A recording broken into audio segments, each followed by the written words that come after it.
Satnam शाहबंदी रामायणी number 19। इसमें सबसे पहले वाणी को समझो। अनहद अनुभव की करी आशा, ई विपरीत देखूं तमाशा। यही तमाशा देखूं रे भाई, अहवा शून्य तहाँ चली आई। शून्य ही बंछे शून्य ही गयऊ, हाथा छोड़ी बेहाथा भयऊ। संशय सावत सकल संसारा, काल अहेरी सान सकारा। साखी सुमिरन करहूँ राम का, काल गहे हैं केस, ना जाने कब मारी हैं क्या घर क्या परदेश। ठीक है, ठीक से वाणी को समझो। सदगुरु कबीर साहब योगियों के सिद्धांत का खंडन करते हैं कि योगी लोग ब्रह्मांड ध्वन्यात्मक अनहद शब्दों के अनुभव की आशा करते हैं।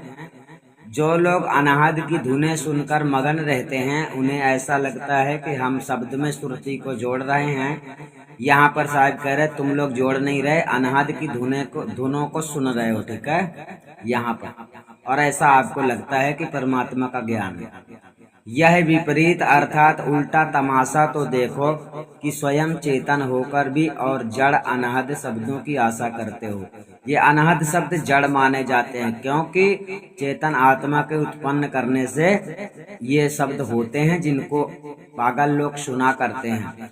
हे भाइयों, यही उल्टा तमाशा योगियों का तो विचार पूर्वक देखो कि जहाँ गगन मंडल शून्य स्थान है, वहीं ये लोग प्राण वायु तथा ध्यान द्वारा चले जाते हैं। ये ध्यान द्वारा चले जाने वाले लोग ध्यान करने वाले लोग को कहते हैं।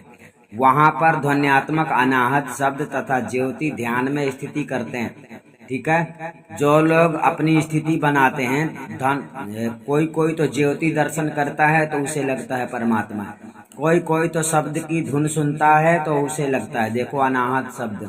जो लोग धुन सुनते हैं उन्हें लगता है कि ये परमात्मा है, लेकिन साहब मना कर रहे हैं। अतः वह योगी लोग शून्य की इच्छा करने से शून्य में ही चले गए तथा चले जाते हैं। वह शून्य में अनाहत शब्द तथा ज्योति में ही स्थिति हो जाते हैं।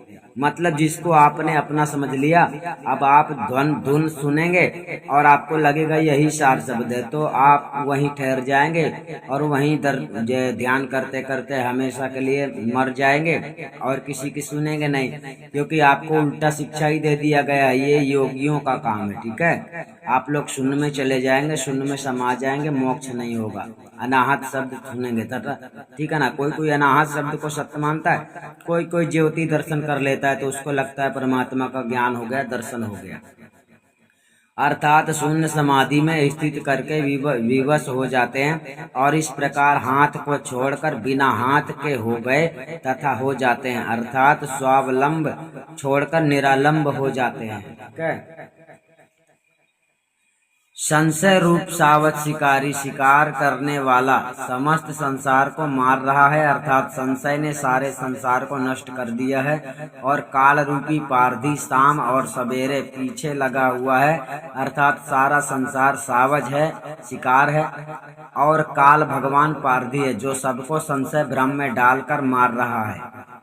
सुमिरन करहूँ राम का। अतः सदगुरु कबीर साहब कहते हैं कि हे मनुष्य, तुम लोग यदि जन्म मरणादि सर्व बंधनों से छूटना चाहते हो तो पिंडी तथा ब्रह्मांडी, वर्णात्मक तथा ध्वन्यात्मक सभी अनाहत शब्द और ज्योतियों को जड़ तथा असत्य समझकर किसी भेदी संत सदगुरु की शरणागत होकर अपना कल्याण करो, और जो सर्व सिद्ध तथा असिद्ध आत्माओं के निरंतर रमा हुआ महाचेतन परम पुरुष परमात्मा राम है, उसका स्मरण करो।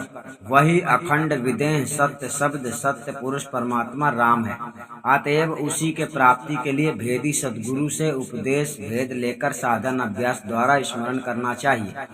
यह अवसर फिर मिलना कठिन है, क्योंकि काल पुरुष मृत्यु ने तुम्हारे सिर के केस चोटी पकड़े हुए है। यह भी किसी को पता नहीं है कि वह काल कब मारेगा, क्या घर में क्या परदेश में कब मार डालेगा, यह कोई नहीं जानता।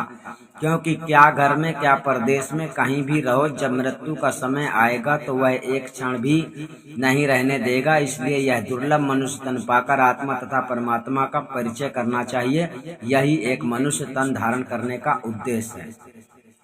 ध्यान रखना, आत्मा तथा परमात्मा का परिचय करना चाहिए, सबसे मेन बात ये देखो। और दूसरी बात यहाँ देखना है कि किसी भेदी संत सदगुरु की शरण में होकर अपना कल्याण करो।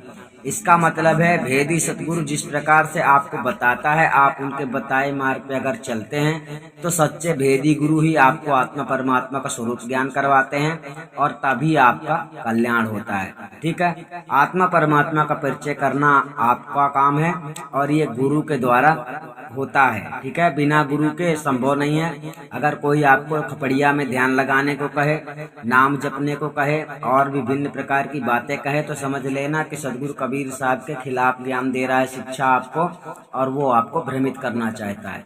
सतनाम साहिब बंदी, हम आपको फिर मिलेंगे।